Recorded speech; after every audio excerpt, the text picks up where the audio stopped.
great. Let's see. Tough for me to find things to say about this great performance.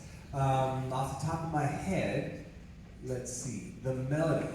Always be sure you know what the melody is. Now you guys are doing a great job of playing dynamics. Your soft are getting down, even the rhythm section, like the bass is playing a solo, and the drums is moving. That's perfect. That's what you should be doing. That's great. But always keep track of what the melody is. There's a part where in the last two you guys played, I think it's in like the trombones and the tenor saxophones. They have the melody, and then there's another part. That has a. There's 9, I bet. It is right here. If you want to look at it. Okay. Yeah. Can we try measure 9? Good. Now, if you don't have the main melody, listen to the main melody. Let's check it out. 1, 2, ready, go.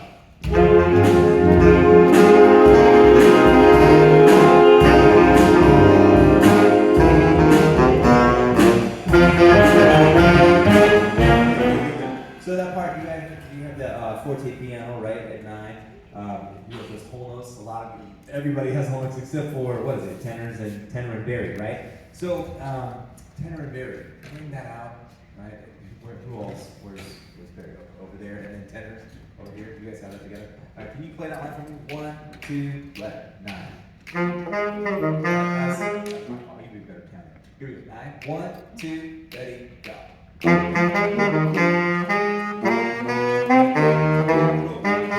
Let's try it here. Ba ba da ba da ba 2. Oh yeah, yes, of course. 1, 2, ready, go. Good.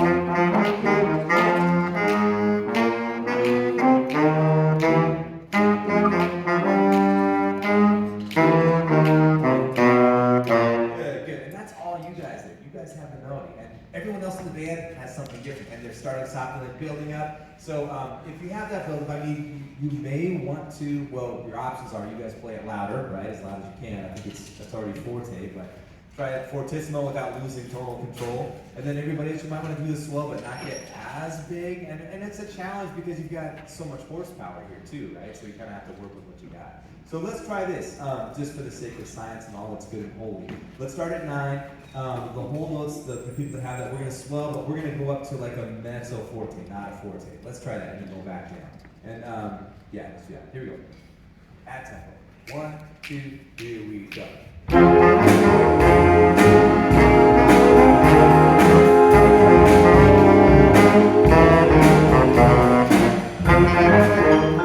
Let's try this. Let's have you play that note, but just stay at piano. There's no reason that says, no rule that says we have to do that swell. Let's just keep it like just a pat, just and keep it soft. Sting it, but keep it soft all the way through. Big breath, right? 1, 2, ready, go.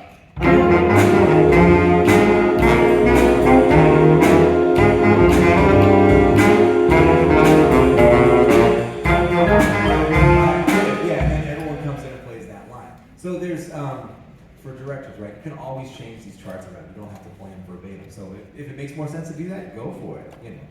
Now, again, if you want to have that slow, just be sure that you're not burying the melody. And that the onus is on you guys. I mean, your directors are all telling you what to do, but you have to listen. And I've said it, a bunch of times today. Listen across the section, listen across the band, and always know what the main melody is to the song. And that way, be listening for that. Do I have the main melody? Does someone else have the main melody? If so, I need to get out of the way, right? Even if the part says play louder, the main melody should be that theme should be the main thing, right? So also do just something balance-wise. As you're listening across, like as the drummer, it's like, can you hear the piano player? Can you hear the bass player? Can you hear, or whoever on the other side? Always be listening to see if you can address those things. You should be able to hear everything, all those parts of the word. Right? So let's see. Like I said, it's tough to pick things out because you guys have heard so many things well. Intonation, that's an easy one to pick on. Not that I'm like digging on you guys, but on all the sustained notes, usually in sections, there's some intonation stuff that we can address. So just get used to hearing that, checking it out. You hear it a lot on, more on the Take 5 chart. Can I hear the saxophones when you guys have that melody? And oboe, clarinet. Ooh, very cool. Take 5? Yeah, Take 5. Where do you guys have the melody? Where does that start? What's the measure?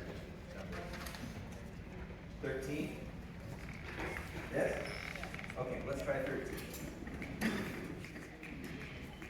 You guys have pickups? Cool.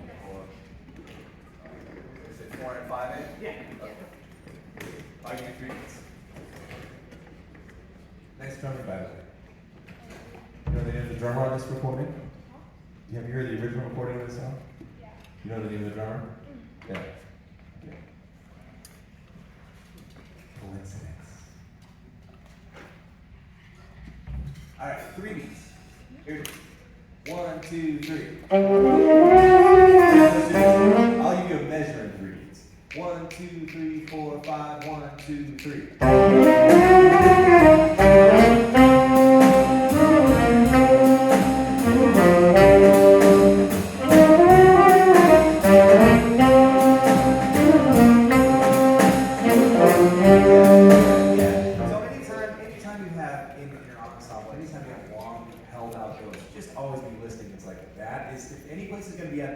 Those ones are notorious ones where it's going to happen. So just be listening and adjust as fast as possible. Now let's do this. We're going to go slower.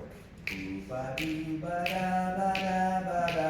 Okay, really listen and adjust. 1, 2, 3, 4, 5. 1, 2, 3.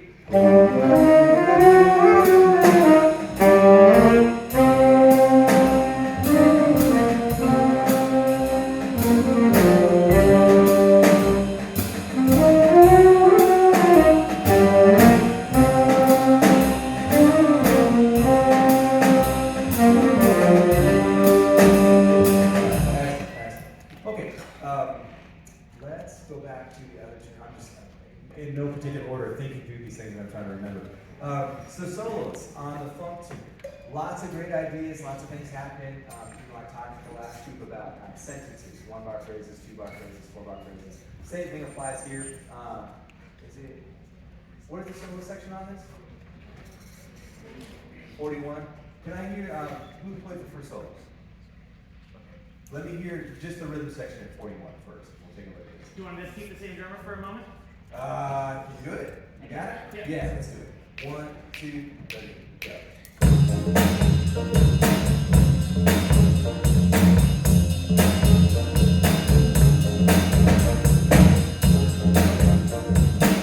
So, very common when you're younger improvisers working on doing this, you get a set of notes and you're like, all right, I'm just going to play and hopefully something will come out. But you want to think in terms of phrases. But not only that, what I was thinking about listening to how you guys play is also think rhythmically, particularly on a song like this, on funk, right?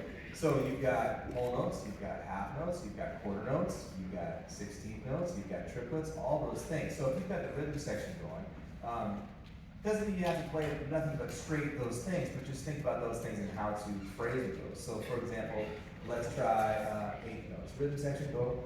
1, 2, ready, go. So keep going. That's the same thing over and over again. But if I just use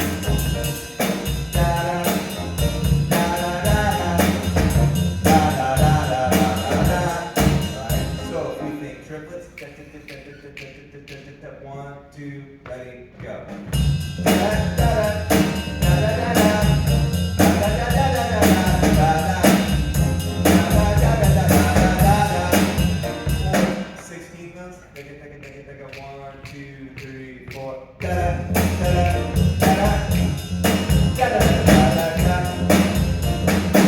The solos that you're playing are already good, right? But I'm just trying to get you thinking in terms of other rhythms that you can play and say, all right, well, I know how to count triplets, I know how to feel that. I'm going to try putting that feel in there, or I'm going to try, whole notes, that's an easy one, or half notes, but you're interchanging with all those things.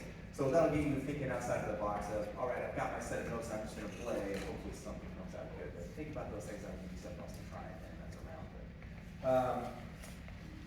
Other than that, yeah, it's just when that melody, that was the other big thing in the second song, is just be listening for that melody. If you don't have it, don't overplay it. So, but everything else you guys are doing is great. How much, do we have a lot of time still, or are we close?